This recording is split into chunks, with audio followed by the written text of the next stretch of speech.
तो आज की क्लास में हम एक नया चैप्टर शुरू करेंगे। Is am audible? मेरी आवाज सबको आ रही है?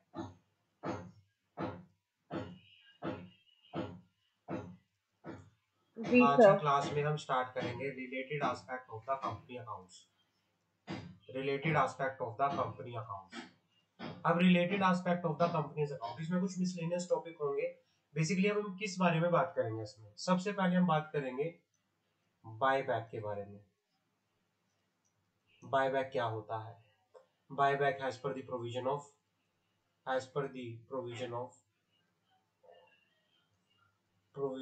Companies act. अच्छा, कितनों ने बायबैक पढ़ लिया है? आप में से किस किस ने बायबैक पढ़ लिया है कंपनीज एक्ट के अंदर?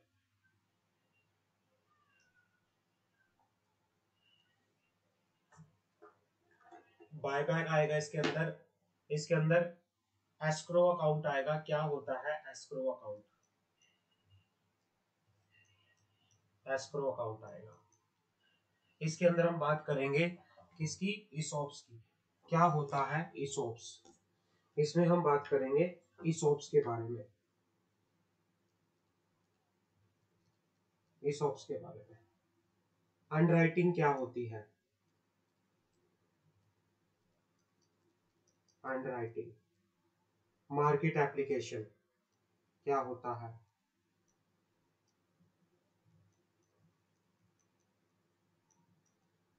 Unmark application. मार्केट एप्लीकेशन क्या होता है? अनमार्क एप्लीकेशन क्या होता है? अनमार्क एप्लीकेशन क्या होता है? तो बेसिकली हम इसमें अंदर बायबैक का अकाउंटिंग ट्रीटमेंट, ईसॉप्स का अकाउंटिंग ट्रीटमेंट की बात करेंगे। तो ये chapter theory point of view से, प्रैक्टिकल पॉइंट ऑफ व्यू से, दोनों पॉइंट ऑफ व्यू से इंपॉर्टेंट है। क्लियर? समझ आ गई? कोई डाउट यहाँ तक? समझ आ गई क्या क्या पढ़ना है इसमें हमें? इसमें हमें पढ़ना है बायबैक ऑफ इक्विटी जी share, sir. Escrow account, ESOPs, underwriting. तो ये वाली बेसिक हम सारी चीजें इसमें पढ़ेंगे मोटा मोटा। सबसे पहले आता है हमारे पास, अच्छा कंपनी लोगों किसने किसने ईसॉप्स पढ़ लिया है? ईसॉप किस किसने पढ़ लिया आप में से? ESOP, employ stock option plan. इसमें हम अकाउंटिंग ट्रीटमेंट करेंगे ईसॉप का। ईसॉप का मतलब क्या होता है, कोई मुझे बताएगा? What is the meaning of ESOP?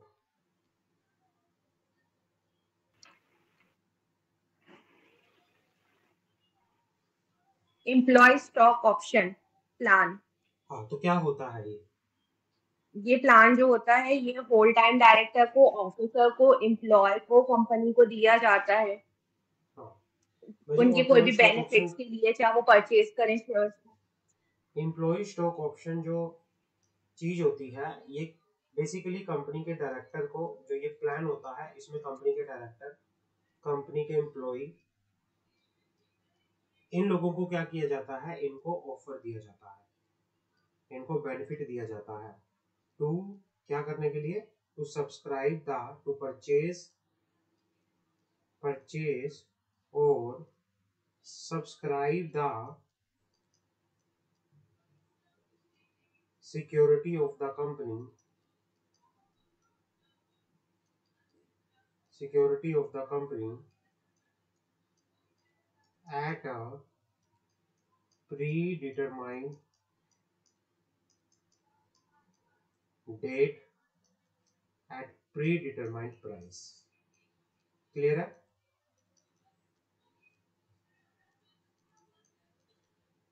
Employ stock option क्या होता है? एक तरह जी से सर। ग्रांट होता है, ये एक राइट होता है जो एम्प्लॉय को दिया जाता है कि उनके पास राइट है, वो क्या कर सकता है कि कंपनी के शेयर्स के में वो क्या कर सकता है? अप्लाई कर सकता है। कंपनी के शेयर्स में वो क्या कर सकता है? अप्लाई कर सकता है at a predetermined price, एक प्री डिटरमाइंड प्राइस पे। The right exercise by employ during the specified period. ये एक राइट होता है जिसको एक्सरसाइज किसके द्वारा किया जा सकता है? एम्प्लॉय के द्वारा। अगर मैं बात करूं कंपनीज एक्ट के अंदर, कंपनीज एक्ट 2000 13 के अंदर सेक्शन 2 क्लोज 37 के अंदर हमें डेफिनेशन बता रखी है किसकी, ESOPs की। क्या है employ stock option? Mean the option given to the whole time director officer employ of the company which give such directors officer employee। ये क्या होता है कि भाई ऑप्शन दिया जाता है किसी होल टाइम डायरेक्टर को, ऑफिसर को, एम्प्लॉय को ऑफ द कंपनी, जिसमें इन डायरेक्टर्स को, इन ऑफिसर को, इन एम्प्लॉय को बेनिफिट दिया जाता है। किस चीज के लिए? इसमें या तो बेनिफिट दिया जाता है या राइट दिया जाता है टू परचेज और subscribe future date the security offered by the company at a predetermined price. Future date में एक प्री डिटरमाइंड प्राइस पे आपके पास राइट है। किसके पास राइट है? डायरेक्टर के पास, ऑफिसर के पास, एम्प्लॉय के पास, to subscribe the, to purchase the security of the company. Clear है? समझ आ गई? Yes sir. The SEBI has जी सर, इशू, क्लियर है। The SEBI has issue guidelines for ESOPs of listed company. Listed company के लिए सेबी ने ESOPs के लिए रूल्स बना रखे हैं, तो वो भी अगर लिस्टेड कंपनी आपकी है तो आपको पूरा ध्यान रखना पड़ेगा। अब क्या होता है, किस तरह से चलता है, प्रोसीजर क्या होता है ESOPs के रिगार्डिंग बात करते हैं। ये भी इंपॉर्टेंट चैप्टर है, तो बड़ा ध्यान से इसको सुनना, एक एक चीज को बड़े ध्यान से समझना। ESOPs साइकिल क्या होता है भाई? सबसे पहले ऑप्शन दिया जाता है, ऑप्शन ग्रांट किया जाता है। सबसे पहले आता है ग्रांट। ग्रांट क्या होता है? जब भी ESOPs आप पढ़ोगे, ESOPs के अंदर कुछ 4-5 टर्म्स आती हैं जो आपको बड़ा ध्यान में रखना पड़ेगा। एक तो आता है ऑप्शन ग्रांट। ऑप्शन ग्रांट का मतलब क्या होता है? ऑप्शन ग्रांट का मतलब क्या होता है? ऑप्शन ग्रांट का मतलब होता है grant mean giving an option to employ to subscribe to the share of the company at a predetermined price. Grant का मतलब होता है एक तरह से एम्प्लॉय को ऑप्शन देना कि भाई आप आने वाले 6 मंथ के अंदर अंदर इस डेट पे, इस प्राइस पे हमारे शेयर परचेज करने का राइट हम आपको देना चाहते हैं। This is the option. Clear है? पॉइंट नंबर 2, ग्रांट डेट क्या होता है? ग्रांट डेट वो डेट होती है जिस दिन एग्रीमेंट हुआ किसके बीच में? एंटरप्राइज के बीच में, एम्प्लॉइज के बीच में, to the term of employ stock option plan. Grant date is the date of agreement between the, जो ग्रांट डेट होगी, grant date is the date of agreement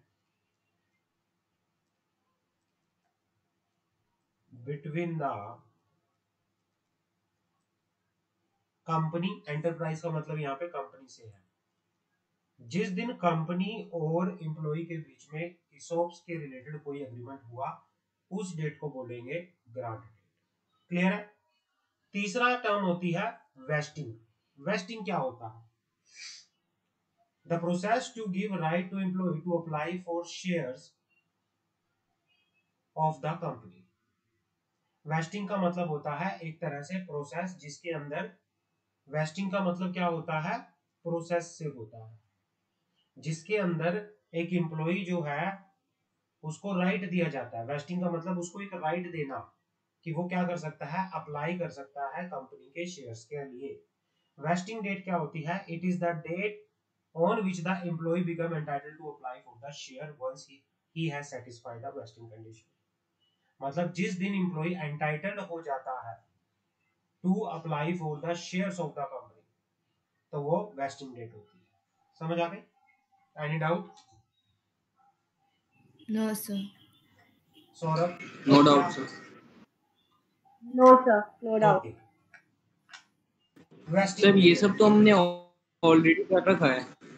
already पढ़ रखा है ब्रदर। इसमें कोई टर्म भी आ गई तो मेरा मेरा तो पढ़ाना आपको। मैं अगर आपको कटवा दूंगा, आपके दिमाग में ये रहे कि ऑलरेडी कि भाई शायद पता नहीं छुड़वा दिया या क्या हुआ, क्योंकि आगे प्रैक्टिकल में घुसोगे तो एक बार मैं रिमाइंड करा देना चाहता हूँ आप बच्चों को, क्योंकि प्रैक्टिकल में जब आओगे तो प्रैक्टिकल में फिर दोबारा से ये चीजें आएंगी, तो आपको बड़ा ध्यान से ये टर्म्स एंड चीजें समझनी है, ठीक है ना? चलो आपको आता है कि आपका मंशा को नहीं पता, कि जी आपका सर। गौरी को ना पता हो, तो वो हो जाएगा। तो मेरे को है कि मैं कंप्लीट करवाऊं, ऐसा नहीं है कि कटवा। Okay sir. ठीक है ना। वेस्टिंग पीरियड क्या होता है? The period between the grant the date and the date on which all the specify vesting condition of employee stock option need to be satisfied. Vesting period का मतलब होता है the period between grant date and vesting date. The period between grant date and vesting date. Grant date और vesting date का जो भी बीच का period हो रहा है, उस पीरियड के अंदर जो वेस्टिंग की कंडीशंस होती हैं वो सेटिस्फाई होनी चाहिए। वो टाइम जो दिया जाता है उसको वेस्टिंग पीरियड बोला जाता है। क्लियर है? तो अगर आपको कोई पूछे कि क्या होता है, आप बताना ये जो पीरियड होता है कि भाई the date on which the grant date and vesting date के बीच का जो टाइम होता है जिसमें कंडीशन जो होती हैं एम्प्लॉय स्टॉक ऑप्शन प्लान से रिगार्डिंग जो फुलफिल होनी चाहिए वेस्टिंग कंडीशन, उस पीरियड का जो पीरियड वो कंडीशन फुलफिल करने के लिए दिया जाता है वो वेस्टिंग पीरियड होता है। एक्सरसाइज का मतलब क्या होता है? It means applying by the employee for issue of share against the option vest in him. कि भाई जो भी ऑप्शन उनको वेस्ट किया गया है उस ऑप्शन के लिए अप्लाई करना एक्सरसाइज होता है। एक्सरसाइज पीरियड क्या होता है? The period after the vesting within which the employ must exercise the right to apply for the share against the option vest in him in person to the employ stock option plan. ये कहना चाहता है कि vesting period के बाद, period after the wasting, जब एक बार option waste हो जाता है उसके बाद जो भी पीरियड आता है जिसमें एम्प्लॉय क्या कर सकता है, अपने राइट को एक्सरसाइज कर सकता है शेयर्स को लेने के लिए, तो वो एक्सरसाइज पीरियड होता है। एक्सरसाइज पीरियड होता है। एक्सरसाइज प्राइस का मतलब क्या होता है? The price payable by the employ for exercising the option granted in person to the employ. मतलब जो भी प्राइस पे किया जाता है किसके द्वारा, एम्प्लॉय के द्वारा ऑप्शन को एक्सरसाइज करने के लिए, तो वो एक्सरसाइज प्राइस होता है। वैल्यू ऑफ ऑप्शन का मतलब होता है, वैल्यू ऑफ ऑप्शन का मतलब होता है market value minus issue price. तो जो भी डिफरेंस होगा वो वैल्यू ऑफ ऑप्शन आके यहाँ पर चलता है। यहाँ तक कोई डाउट बताओ मुझे? Grant date, vesting date, exercise period, exercise price, value of option. किसी को कोई डाउट है इसमें तो मुझे बताओ।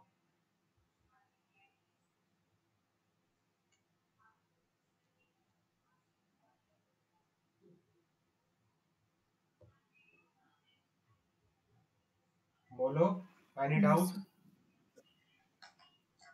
सर एक्सरसाइज पीरियड बता दें एक बार। एक्सरसाइज पीरियड में एक बार बताता हूँ। जी सर। सबसे पहले क्या होता है? ऑप्शन ग्रांट होता है। ग्रांट का मतलब क्या हुआ कि भाई आपको ऑप्शन दिया गया। मान लो कोई कंपनी थी, उसने मंशा को ऑप्शन दिया, इट मींस मंशा को ग्रांट दिया। अब मंशा को ऑप्शन दिया, उसके बाद एक पीरियड दिया जाता है जिसमें उसकी एलिजिबिलिटी को चेक किया जाता है कि क्या वो ले सकती है या नहीं ले सकती। कुछ कंडीशन बता रखी है, अगर वो ले सकती है तो वो हो जाता है वेस्टिंग ऑफ ऑप्शन। मंशा यहाँ पे एंटाइटल्ड हो जाती है, वेस्टिंग। अब वेस्टिंग होने के बाद एक पीरियड दिया जाता है कि भाई आप ये शेयर ले सकते हो, हम आपको 15 दिन का टाइम देते हैं जिसमें आप क्या कर सकते हो, अपने इस ऑप्शन को एक्सरसाइज कर सकते हो। तो जो पीरियड दिया जाता है जिस पीरियड के अंदर आप अपने ऑप्शन को एक्सरसाइज कर सकते हो और शेयर ले सकते हो, तो उसको बोला जाता है एक्सरसाइज पीरियड। क्लियर है? यस सर, गौरी, क्लियर है। Any doubt? Saurabh, any doubt? No sir. ठीक है। अब क्या है? नो सर, क्लियर है। कंपनी कोई भी ऑप्शन लेके आ रही है उसके लिए कुछ कंडीशन होती है। The share these share are of same class of share already issued। ESOPs उन्हीं शेयर का होगा जो कंपनी ने ऑलरेडी इशू किए गए हैं, सेम क्लास के शेयर दोबारा से इशू किए जाएंगे। दूसरा, it is authorised by this special resolution. Special resolution company pass करेगी। The resolution specify the number of share, current market price, consideration if any, and the class or classes of director employee to whom such option are to be granted Not less than 1 year has at the date of issue elapsed since the date on which company has commenced business, कि company को कम से कम अपना business start किए हुए 1 साल हो जाना चाहिए. These share are issued in accordance with SEBI regulation. Condition clear है भाई. पहले तो सेम क्लास के शेयर होने चाहिए जो ऑलरेडी इशू हो चुके हैं. स्पेशल रेजोल्यूशन जनरल मीटिंग में कंपनी पास करेगी. रेजोल्यूशन के अंदर बताया जाएगा कौन से शेयर इशू किए जा रहे हैं, कौन से कितने शेयर इशू किए जा रहे हैं, मार्केट वैल्यू क्या होगी, कौन से डायरेक्टर हैं, कौन से एम्प्लॉय हैं जिनको शेयर इशू किए जाएंगे. Not less than 1 year has been not less than 1 year has the date of issue elapsed since the date on which the company has commenced business. These shares are issued according with the SEBI regulation. Any doubt in the, कोई doubt हो तो मुझे बताओ. No sir. आगे बढ़े. No sir. अब हमारे पास आता है accounting to for the ESOPs. Now हमारे पास आता है accounting for the ESOPs. ESOPs की अकाउंटिंग कैसे होती है? 3 कैटेगरी के अंदर ESOPs की अकाउंटिंग को डिवाइड किया गया है. There are 3 category which is divided into the for accounting purpose employee share based payment plan, employee share based जो ESOPs है उसको 3 पार्ट्स के अंदर डिवाइड किया गया, 3 प्लान के अंदर डिवाइड किया गया है. पहला इक्विटी सेटल्ड, इक्विटी सेटल्ड. दूसरा कैश सेटल्ड. तीसरा employee share based payment plan with cash alternative. Employee share based payment plan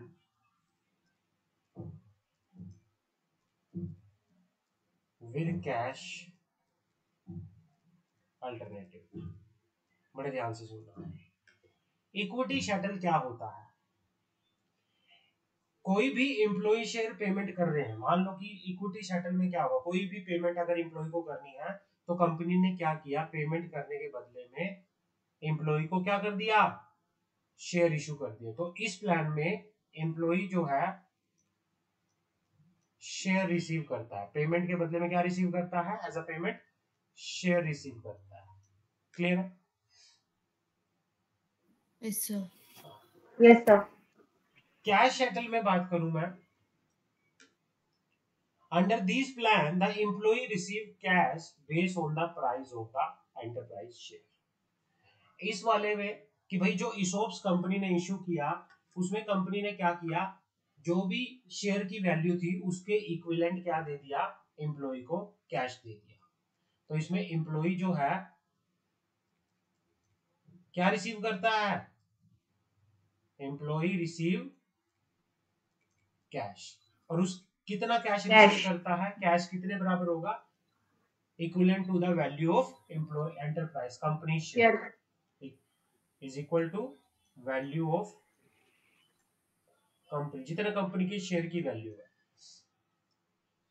clear है? जी सर. आगे बात करते हैं. Employ share based payment plan with cash alternative. Employ based share plan with cash alternative. Under this plan, either the enterprise or employee has a choice of whether the enterprise settle the payment in cash or by. इस वाले के अंदर choice होती है, या तो आप cash में सेटलमेंट कर लो या फिर आप शेयर के अंदर सेटलमेंट कर लो. तीनों मॉडल समझ आ गए, तीनों प्लान पेमेंट के समझ आ गए क्या है क्या नहीं है. आगे बात करें. ये काट दो, ये कुछ नहीं है, इसको काट दो. आगे बात करें. जी सर. सबसे पहले हमारे पास आता है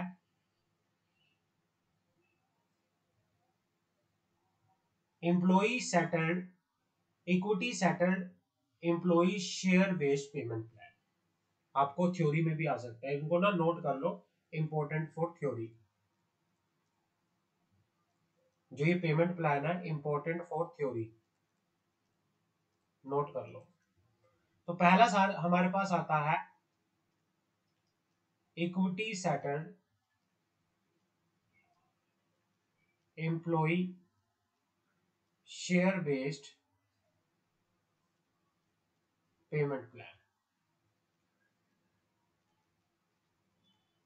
equity settled employ based share plan बात करते हैं।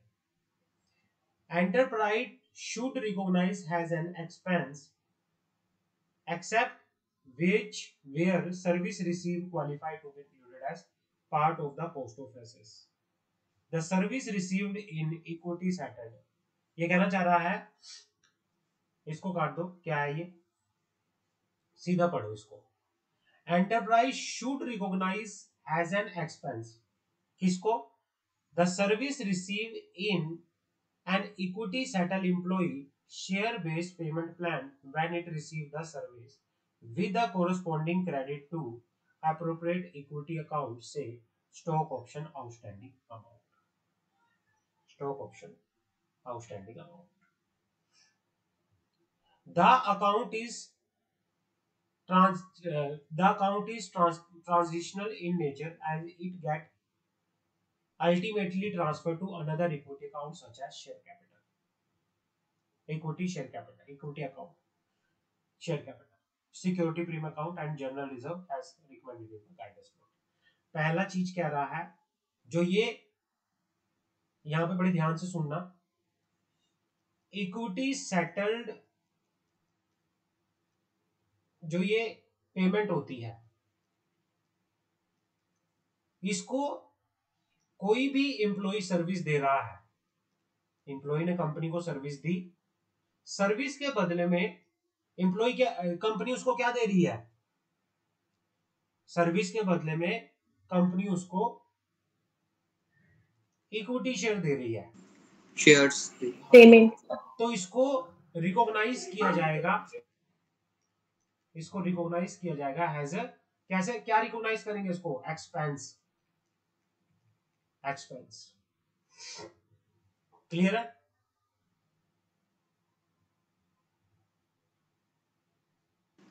सर कंपनी के पॉइंट ऑफ व्यू से एक्सपेंस हम रिकॉग्नाइज करेंगे, इसको पहले एक्सपेंस की तरह कंसीडर किया जाएगा, क्योंकि कम एम्प्लॉय सर्विस दे रहा है। अब एम्प्लॉय जब सर्विस दे रहा है तो सर्विस के बदले में वो क्या कर रहा है? शेयर दे रहा है, जो कि उसका खर्चा है। तो इस शेयर को, जो ये शेयर है, इनको क्रेडिट कर दिया जाएगा एक अलग से अकाउंट में, जिसका नाम है, एक अलग से अकाउंट के अंदर इसको क्रेडिट कर दिया जाएगा, जिसका नाम है stock option outstanding account, stock option outstanding amount. यहां तक क्लियर है? यहां तक क्लियर है? जी सर। हाँ जी सर। Yes sir. ठीक है। और जो ये अकाउंट होता है, ये चेंजिंग नेचर का होता है, दिस इज फ्लेक्सिबल, ये चेंजिंग नेचर का होता है। और यहां से भी बाद में कहा इसको ट्रांसफर कर दिया जाता है, जो इसके अंदर शेयर पड़े होते हैं उसको ट्रांसफर कर दिया जाता है, इसको ट्रांसफर कर दिया जाता है अकाउंट में, इक्विटी अकाउंट के अंदर। इक्विटी अकाउंट, इक्विटी अकाउंट में कौन कौन से अकाउंट आते हैं? जैसे share capital, share capital, security premium account या जर्नल रिजर्व।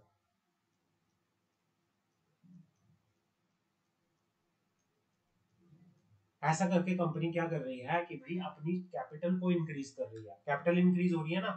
अब कैसे, क्या है, अब मान लो आपने सौरभ को एम्प्लॉई है, उसने कंपनी को कोई सर्विस दी, कैश में देता। अब दो चीजें हो जाती हैं, देखो दो चीजें हो जाती है, मैं आपको बताता हूं, बड़े ध्यान से सुनना। दो चीजें हैं,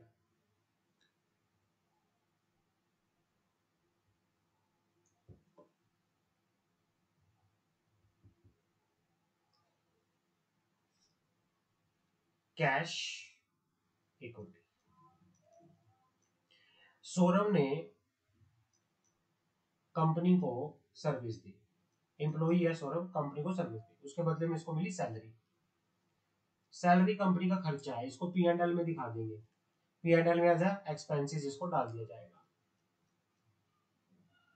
इक्विटी, इक्विटी को भी कंपनी कहती है, दिखाती क्या है, ये मेरे एक तरह से खर्चा है, लेकिन उसके बदले में क्या कर रही है, सौरभ ने सर्विस दी, उसको इक्विटी दे दी। लेकिन जैसे ही कंपनी ने इक्विटी इशू किया, इसको अलग से outstanding stock option outstanding account में डाल दिया जाएगा। स्टॉक, और जैसे ही ये शेयर आउटस्टैंडिंग ऑप्शन का मतलब क्या होता है कि भाई जैसे ही एम्प्लॉई ऑप्शन को एक्सरसाइज कर लेगा, इस स्टॉक ऑप्शन आउटस्टैंडिंग अकाउंट में से शेयर कहां चले जाएंगे, शेयर कैपिटल के अंदर, क्योंकि वो तो फिर शेयर कैपिटल का पार्ट बन जाएंगे ना। वैसे तो देखो इक्विटी शेयर लिए, ग्रांट किए, ऑप्शन ग्रांट किया, तो तब तक भी किस में रहेगा, स्टॉक ऑप्शन आउटस्टैंडिंग अकाउंट के अंदर। और जब एक बार आपका ऑप्शन एक्सरसाइज हो गया, एम्प्लॉय ने ले लिया, तो वो कहां चले जाएंगे, वो आपके उस अकाउंट में से शेयर ट्रांसफर होकर इक्विटी, शेयर कैपिटल, या फिर सिक्योरिटी प्रीमियम अकाउंट या जनरल रिजर्व जो भी है उसमें चले जाएंगे। क्लियर है, समझ आ गई? यस सर, क्लियर है। हाँ।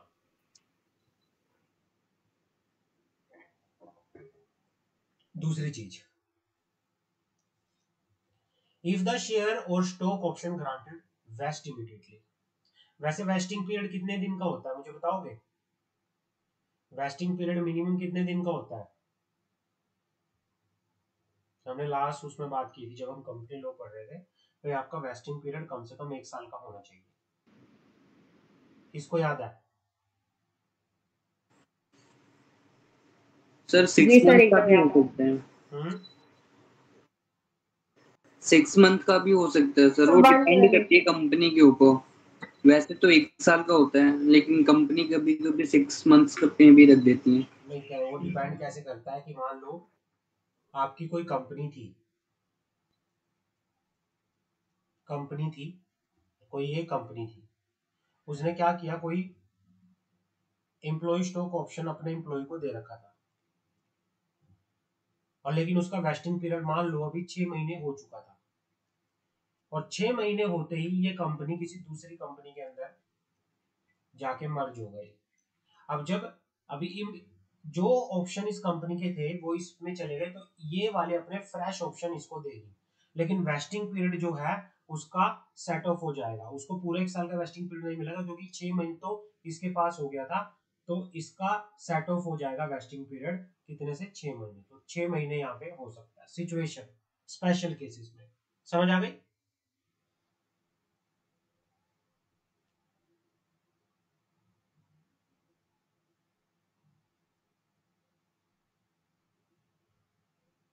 कोई doubt? Sir, your voice is not audible. Is it audible right now? Yes Mansha, sir. Gauri?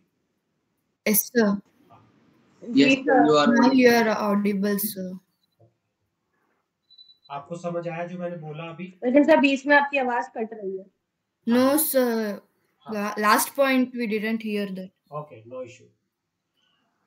मैं कह रहा था, आई जस्ट सेइंग कि मान लो कि सौरभ कह रहा है कि सर 6 महीने का भी हो सकता है वेस्टिंग पीरियड, हो सकता है, ऐसी बात नहीं है, बट वहां पे कुछ स्पेशल सर्कमस्टांसेस रहती हैं। जैसे क्या हुआ, आपकी कंपनी थी सौरभ प्राइवेट लिमिटेड, मान लो यस सर, एक कंपनी थी सौरभ प्राइवेट लिमिटेड, और उसके बाद क्या हुआ, उसके अंदर गौरी ने, मान लो एम्प्लॉय थी, गौरी को ऑप्शन ग्रांट किया गया था जिसका वेस्टिंग पीरियड 1 ईयर था।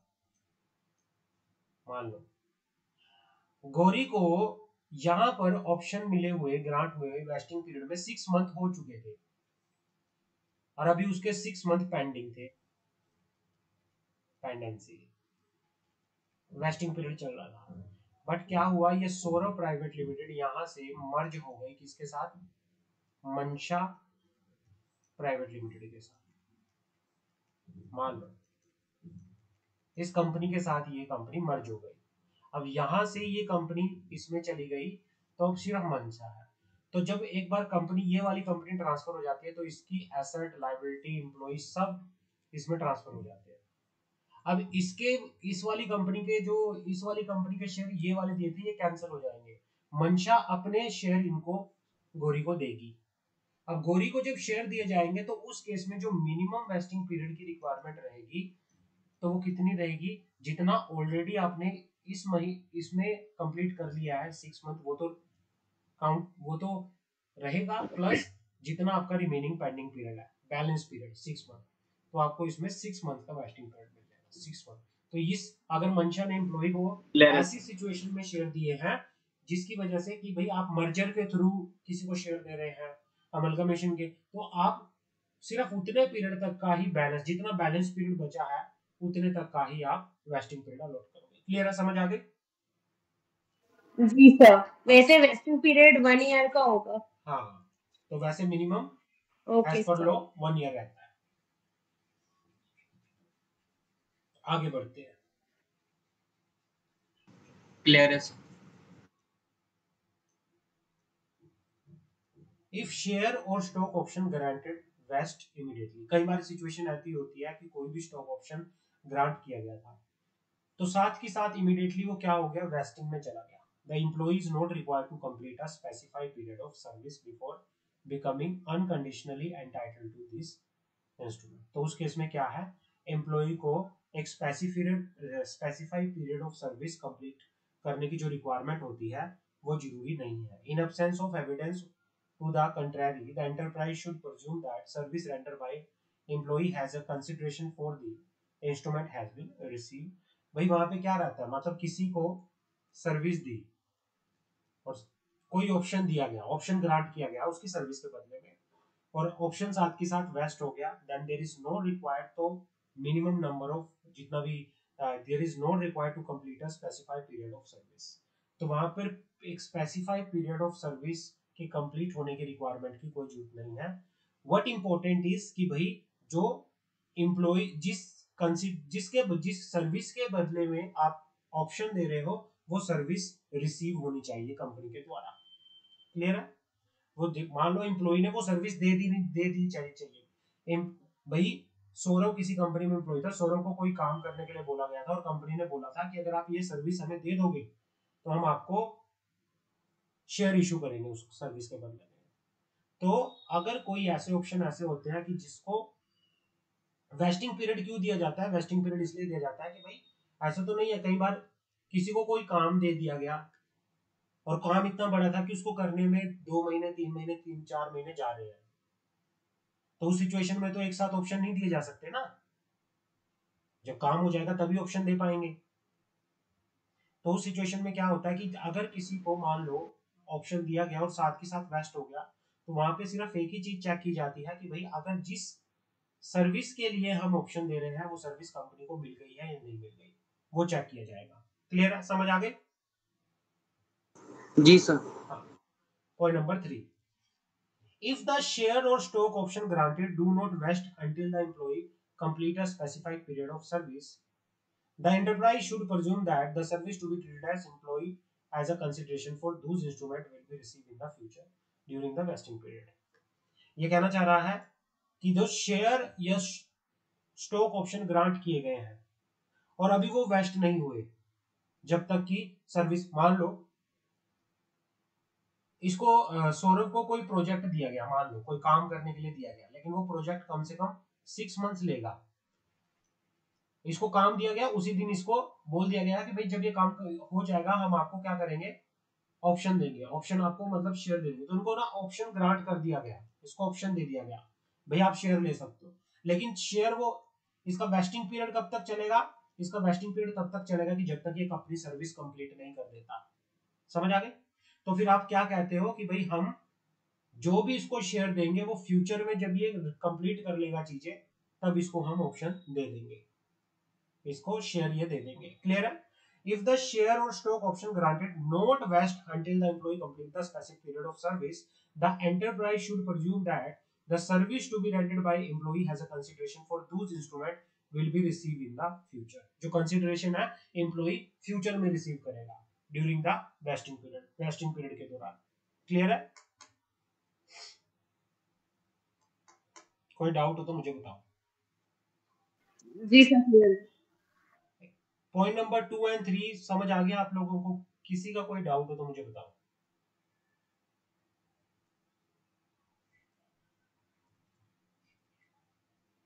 No, sir.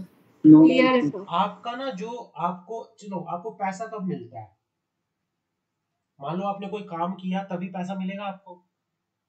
समझ रहे हो मेरी बात? आपने जी कोई सर. काम Yes, sir. किया तभी आपको पैसा मिलेगा ना. अब जैसे क्या है, मान लो एम्प्लॉय स्टॉक ऑप्शन क्या कहता है? एम्प्लॉय स्टॉक ऑप्शन कहता है कि भाई हम आपको ऑप्शन ग्रांट कर देते हैं. ग्रांट कर दिया. एक काम था, मान लो एक सर्विस थी जो एक दिन में ही होगी, आज ही कंप्लीट हो गई, तो उसमें ऑप्शन कब वेस्ट होगा? ऑप्शन वेस्ट कब होगा?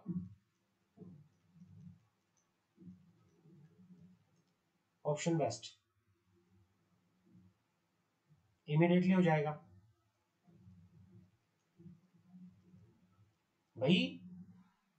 एम्प्लॉई अपने पैसे लेने के लिए, एम्प्लॉई अपना कंसिडरेशन लेने के लिए साथ के साथ एलिजिबल हो जाएगा. सर मैंने काम कर दिया, मेरा पैसा दो. होता है ना ऐसे? आपने कोई काम करवा रहे हो किसी से, जी उसने सर. काम कर दिया, उसने कहा कि सर मेरा काम हो चुका है, मुझे पैसा दो, तो आप साथ के साथ एलिजिबल हो जाते हो अपने शेयर लेने के लिए, अपने ऑप्शन को एक्सरसाइज करने के लिए. बस उसमें क्या चेक किया जाता है उस टाइम पे कि भाई जब ऑप्शन इमीडिएटली वेस्ट हो जाता है, उस सिचुएशन में सिर्फ एक ही चीज देखी जाती है, जिस सर्विस के बदले में मुझे ये शेयर मुझे देने हैं, क्या इसने वो सर्विस मुझे दे दी है या नहीं दे दी. Point number 2. दूसरी चीज, ऑप्शन ग्रांट किया गया सर्विस के बदले में, लेकिन उस सर्विस को कंप्लीट होने में लगेगा 5 मंथ्स. तो क्या ऑप्शन आज वेस्ट हो जाएगा या नहीं हो जाएगा?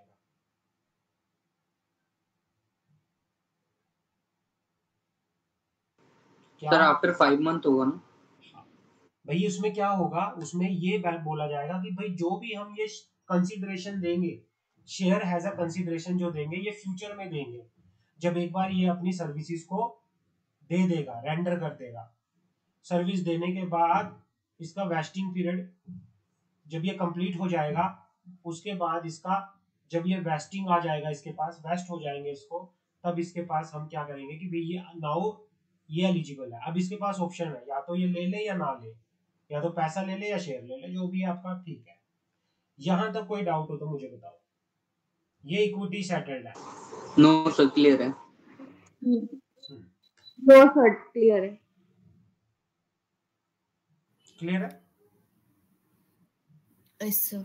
जी सर. ये वाला पॉइंट काट दो, ये अकाउंटिंग में पड़ गया. अभी यहां से जो भी कटवा रहा हूं वो काट दो.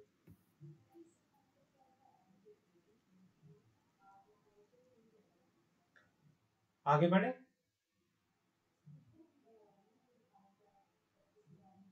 जी सर. Yes, sir. जो भी थ्योरी पॉइंट ऑफ व्यू से जितना बता रहा हूं उतना पढ़ना, फालतू में ज्यादा कुछ वैसे करने की जरूरत नहीं है. अभी आगे बढ़ते हैं. Cash settle employee share based premium plan. अच्छा, कैश सेटल में क्या होता है? For cash settle employee based premium based payment plan क्या होता है? Enterprise should measure the service receive and the liability incur at a fair value of the liability. Until the liability is settled, enterprise is required to remeasure the fair value of the liability on each reporting date and the date of settlement with which any change in the fair value recognized in the profit and loss of the period. Cash settle में क्या होता है कि भाई company ने,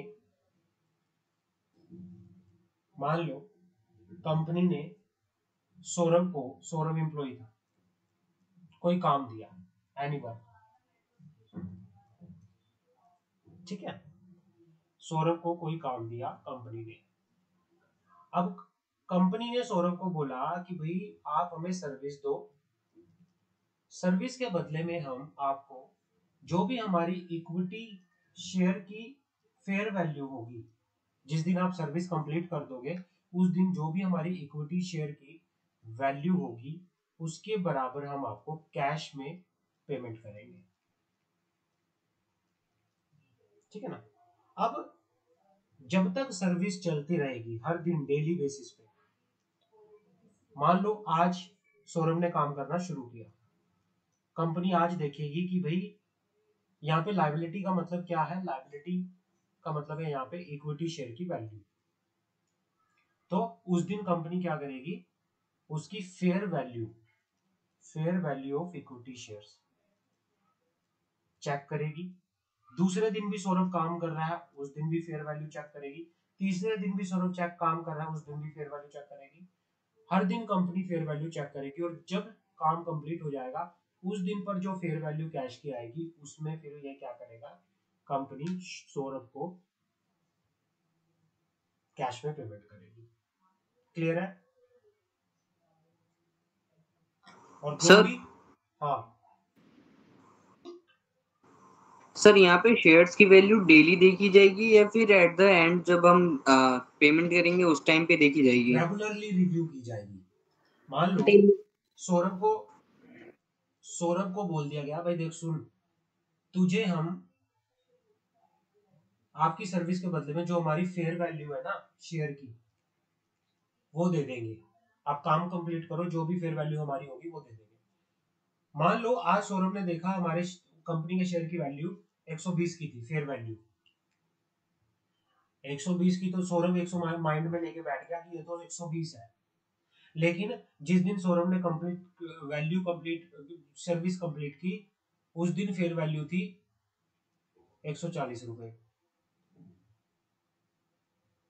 तो भाई फिर सौरभ को ये वाली, क्योंकि रेगुलरली रिव्यू होगी जब तक कि चीजें ना हो जाएं, कंप्लीट ना हो जाएं, इसको रीमेजर किया जाएगा, टाइमली बेसिस पे चेक किया जाएगा बार बार। समझ आ गए?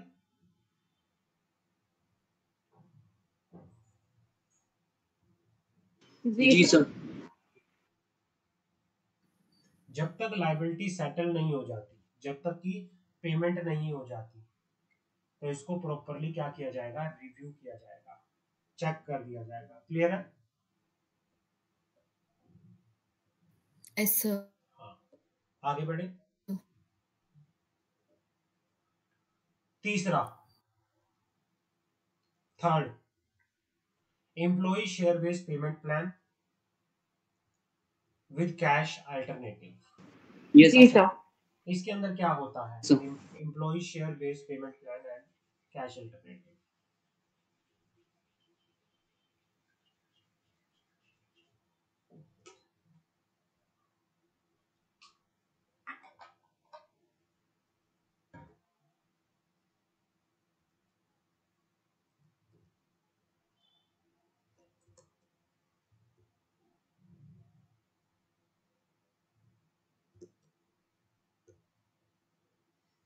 मेरी आवाज आ रही है मंशा, सौरभ एंड गौरी? जी जी सर सर आ रही है।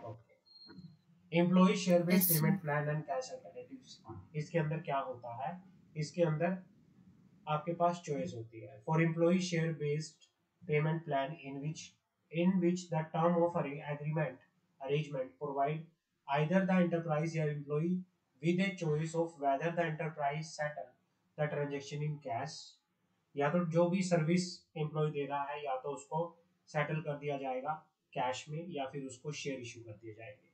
Enterprise is required to account for the transaction or the component of that transaction. A cash settled share-based payment plan, if and to extend that the enterprise has incurred a liability to settle in cash or a settle in equity-based payment plan, and to extend no liability has been incurred. मतलब ये कहना चाहता है कि भाई इसके अंदर employee के पास और एंटरप्राइज के पास चॉइस होती है, या तो वो अपनी जो सर्विस दी है उस सर्विस को सेटल कर ले कैश में या इक्विटी शेयर में, या कुछ पार्टली कैश में कर ले, पार्टली इक्विटी शेयर में कर ले, तो वो सारे का सारा पहले ही ये क्या करते हैं, डिसाइड करते हैं। समझ आ गए? Accounting for the employee share based payment plan is based on the fair value method. जो अकाउंटिंग होती है वो फेयर वैल्यू मेथड पे होती है। There is an another method known as intrinsic value method. यहाँ पे फेयर वैल्यू मेथड होता है, जो अकाउंटिंग होती है या तो वो फेयर वैल्यू मेथड पे होती है, और एक मेथड और होता है जिसको इंट्रिंसिक वैल्यू, जिसको बोला जाता है इंट्रिंसिक वैल्यू मेथड। क्लियर है?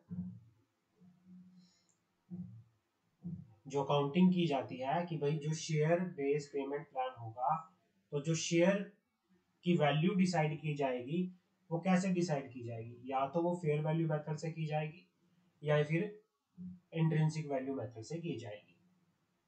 In case of listed company is the amount by which is quoted market price of the underlying share exceed the exercise price of option. In case of a non-listed company, since the share are not listed on stock exchange, value of share is determined on the basis of valuation report. ये कहना चाह रहा है कि जो value होगी वो कैसे निकाली जाएगी। अगर आपकी लिस्टेड कंपनी है तो जो भी आपके शेयर की मार्केट वैल्यू होगी जो कि स्टॉक एक्सचेंज पे लिस्ट है वो ली जाएगी, और अगर आपकी नॉन लिस्टेड कंपनी है तो उसका वैल्यूएशन कौन करेगा, रजिस्टर्ड वैल्यूअर। क्लियर है? कोई डाउट? यहां तक कोई डाउट हो तो मुझे बताओ। No sir. अब हमारे पास एक इलिस्ट्रेशन आता है, इलिस्ट्रेशन करते हैं और नो उसके बाद सर। हाँ, illustration number 1, company has its share capital divided into share of rupees 10 each। Company की शेयर कैपिटल है जिसके जो शेयर है वो 10 रुपी ईच के हैं। On April 1, 2011 it granted 10,000 employee stock option at ₹40। Company ने 1 अप्रैल 2011 ग्रांट किया, granted 10,000 employee stock option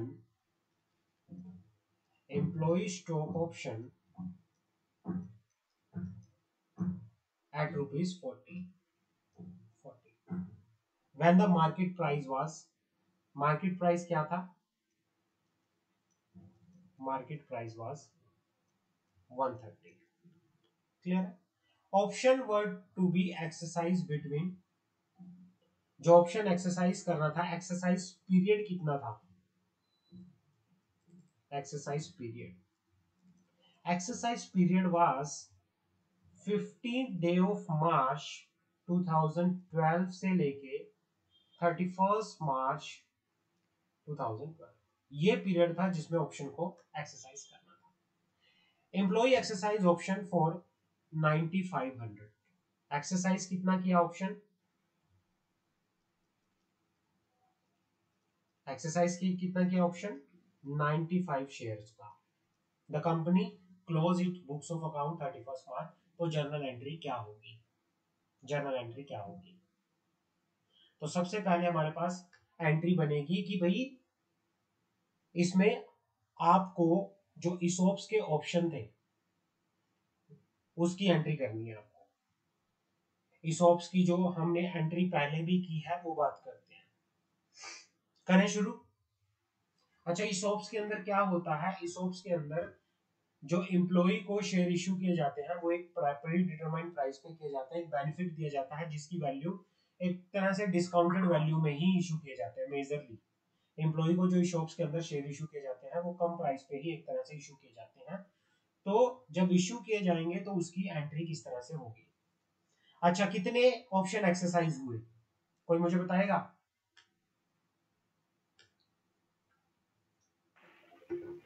9,500। 9,500। तो मतलब कंपनी के पास पैसा 95 शेयर्स का आया क्योंकि उन्होंने 95 शेयर परचेज किए। जब शेयर परचेज किए तो शेयर आने से शेयर कैपिटल बढ़ी, शेयर कैपिटल बढ़ी, मानते हो? अब बात करते हैं, अब बड़ी ध्यान से एंट्री सुनना, कहानी बनाते हैं।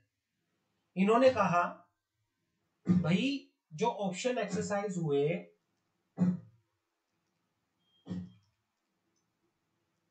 वो थे 95 के, मतलब 95 शेयर्स के जो ऑप्शन थे, वो जो एम्प्लॉय ने जो शेयर परचेज किए वो 95 के थे, और कितने में परचेज किए? 40 रुपए में। इट मींस बैंक के पास bank account debit 95 shares multiply by 40, कितना रुपीस का आया?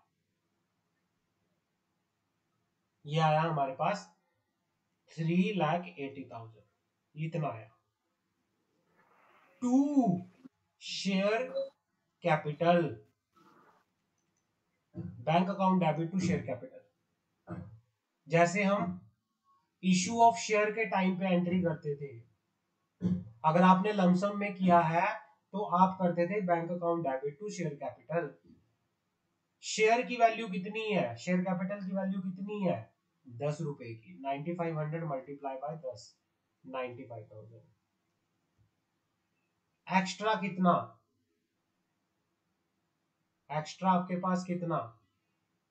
जो भी आपका एक्स्ट्रा है वो security, to security premium, security premium account, security premium account. कैसे होगा भाई? ये कहना चाह रहा है 130 रुपए के शेयर थे, बट 130 रुपए के शेयर थे, आज के टाइम पे 130 रुपए के शेयर थे, जिसमें से फेस वैल्यू कितने की है? 10 रुपए की। बाकी कितना बचा? 120। 120 आपका प्रीमियम हो, 120 प्रीमियम है। तो 9500 मल्टीप्लाई बाय 120, ये आपका आ जाएगा 11,40,000। और बाकी जितना कंपनी को लॉस फेस करना पड़ता है वो सारे का सारा कहां पे चला जाएगा? एम्प्लॉई, जितना भी पैसा राइट ऑफ किया जाता है वो कहां से? एम्प्लॉय कंपनसेशन में। बाकी सारा एक एम्प्लॉय कंपनसेशन में डाल देंगे। कितना डाल देंगे? जो भी बैलेंस होगा। कितना बैलेंस है? 9500 मल्टीप्लाई बाय 130, जो डिफरेंस होगा कि भाई 130 के शेयर थे, एम्प्लॉय को कितने के दिए? 40 के दिए, तो घाटा कितने का हुआ? नुकसान कितने का हो गया? 90 रुपए का। 90 रुपए का हो गया ना? जी सर।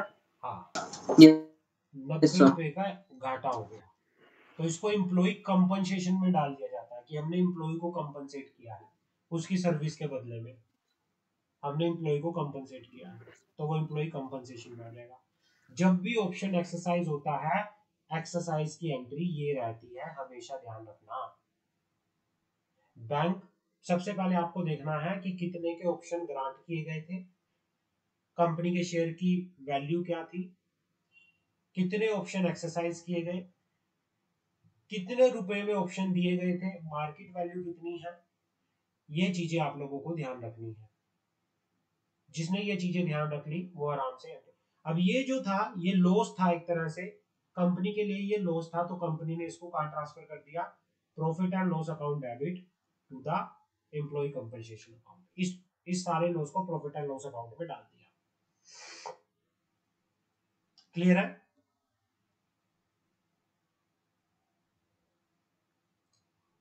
जी सर।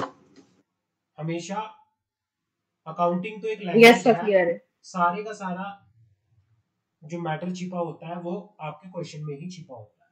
आपको कुछ नहीं करना, क्वेश्चन चेक करना है, आपको ये देखना है कि मेरे लिए मुझे क्या करना है, क्या है, कि भाई कितना चीजें मुझे देखनी है। आपको सिर्फ एक्सरसाइज करने की एंट्री करनी है कि हाँ इतना एक्सरसाइज वो ऑप्शन और ये सारी चीजें थी। क्लियर है? समझ आ गई? क्वेश्चन नंबर 2 आपका Yes, sir. होमवर्क है।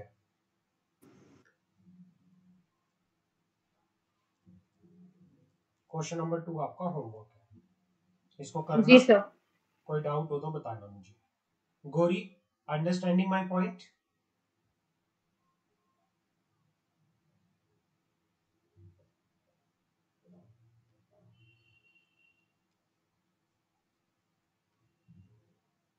Yes, sir.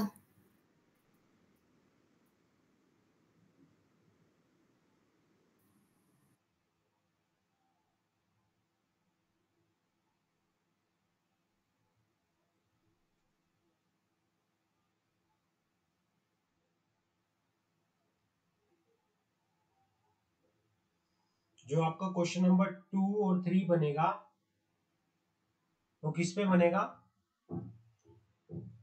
Payment, equity settled payment. और मैंने आपको एक एंट्री बताई थी भाई, जब भी कंपनी ग्रांट करती है ऑप्शन तो वो एम्प्लॉय वो किसमें इक्विटी शेयर कैप वो एम्प्लॉय कौन से इसमें यार क्या नाम है इसका आपका employee stock option outstanding account में क्या हो जाते हैं?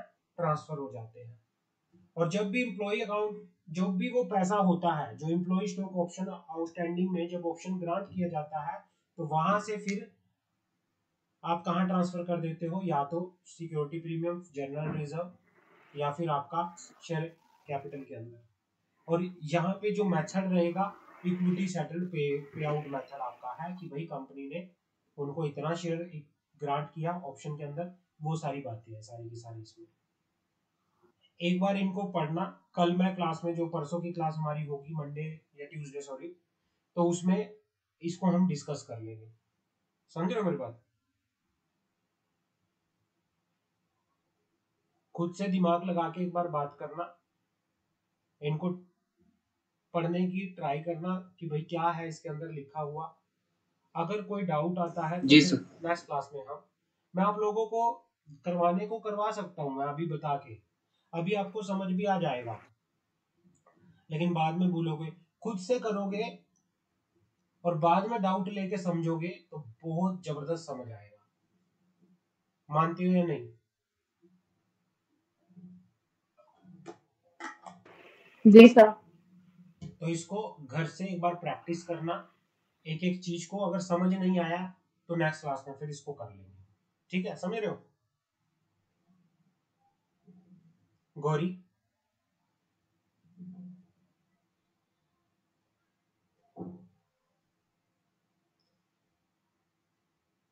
Gauri, Sir, understanding what I'm trying to tell? sir, Any doubt here? yes, sir. You feeling demotivating? No, sir. In the practical subjects, It's practical subject. You are I worried feel about practical difficult. subject. Yes, sir. No need to worry, dear.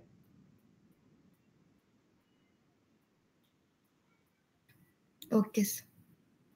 Just focus. Just keep study your syllabus. Okay, sir. Disclosure in director report. Director report के अंदर क्या क्या disclosure होंगे?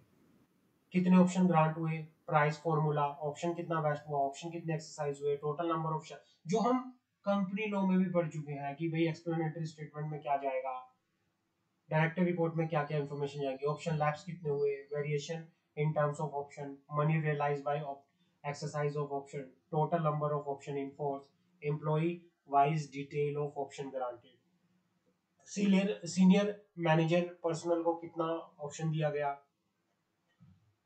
Other employ को कितना option दिया गया, identify employ को कितना ऑप्शन दिया गया, डायल्यूटेड अर्निंग पर शेयर कितना है, ये सारा डायरेक्टर रिपोर्ट के अंदर डिस्क्लोजर जाते हैं। तो आज का आपका जो ये टॉपिक है एम्प्लॉय स्टॉक ऑप्शन वाला, ये कंप्लीट है। इसमें सिर्फ आपका होमवर्क क्या है, होमवर्क नोट कर लो। पहले तो पूरा कंसेप्ट रीड करना, ऐसा नहीं कि सीधा ही प्रैक्टिकल करना शुरू कर दो। कंसेप्ट रीड करना सारा, कंसेप्ट रीड करने के बाद प्रैक्टिकल करना। Question number second and third, your homework. आप लोगों ने स्कैनर ले लिया है बच्चों? आप लोगों ने स्कैनर ले लिया है?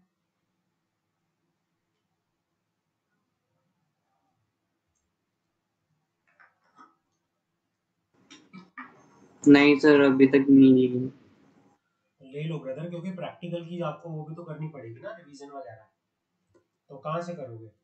स्कैनर लो, स्कैनर परचेज करो। स्कैनर लोगे तभी जाके बात बनेगी ना। प्रैक्टिकल भी तो आगे आगे सर कौन सी राइटर का परचेज करूं? आप ना उसका सुचिता प्रकाशन का ले लो, या तो कॉर्पोरेट अकाउंटिंग फाइनेंस मैनेजमेंट का, या तो सुचिता प्रकाशन से ले लो, या फिर आपको अग्रवाल लॉ हाउस से वेबसाइट पे जाना, वहां पे आपको सुचिता प्रकाशन का मिल जाएगा। एक वेबसाइट है अग्रवाल लॉ हाउस, इस पे मिल जाएगा। स्कैनर का नाम है सुचिता प्रकाशन, या तो ये, या फिर आप स्कैनर ले लो टैक्समैन का। सर मैं ये सोच रहा था स्कैनर में तो प्रीवियस ईयर्स के क्वेश्चंस होते हैं, तो उसमें कहीं एमसीक्यू वगैरह निकल गए? नहीं एमसीक्यू, देखो एक काम करो ना ब्रदर, अच्छा 2017 से लेके तो अभी तक का तो वैसे होगा नॉर्मल, या तो आप कोई सीए का ले लो, नहीं तो न्यू सिलेबस के भी आ चुके हैं हाँ जी प्रैक्टिकल सर। प्रैक्टिस वाले, तो न्यू सिलेबस वाले भी आप देख सकते हो। अदरवाइज आपको तो प्रैक्टिकल की वो करनी है ना, तो आप सर मैंने चेक किया था लेकिन उसमें शो नहीं कर रहा था सुचिता प्रकाशन का। चलो मैं एक बार देख वो लूंगा, सीए वाला शो जो कर रहा मैं था, आप लोगों, सीए का डोंट अकाउंटिंग वरी, में। मैं अपनी तरफ से देख के आप लोगों को सेंड कर दूंगा, ठीक है ना, मैं अपने जी देख के सेंड जी कर सर, दूंगा। आप कर दीजिएगा सर। नेक्स्ट ओके क्लास में सर। हम बायबैक वाला टॉपिक करेंगे, और इसमें हद मार के हम ट्राई करेंगे कि नेक्स्ट क्लास में करें, पर भी हमारी 2 क्लास में मान के चल रहा हूँ कि 2 क्लास हम ले, 2 क्लास के बाद हमारा ये चैप्टर नंबर 6 कंप्लीट हो जाएगा। एक बार मैं थोड़ा सा बुक पे आना चाहता हूँ, आप लोगों को थोड़ा मैं टारगेट दे देना चाहता हूँ, कॉर्पोरेट अकाउंटिंग हम कब तक कंप्लीट कर लेंगे।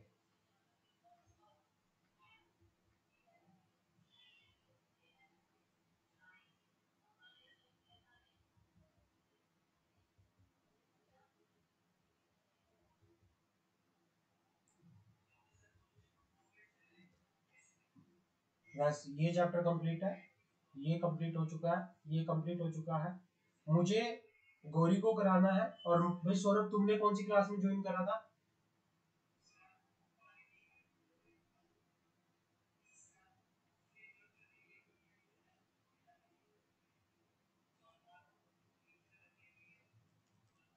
मेरी आवाज आ रही है सौरभ? सर रिपीट करना, क्या बोला था आपने? सुन कौन नहीं सी पाया था क्लास में मैं। आपने ज्वाइन की थी?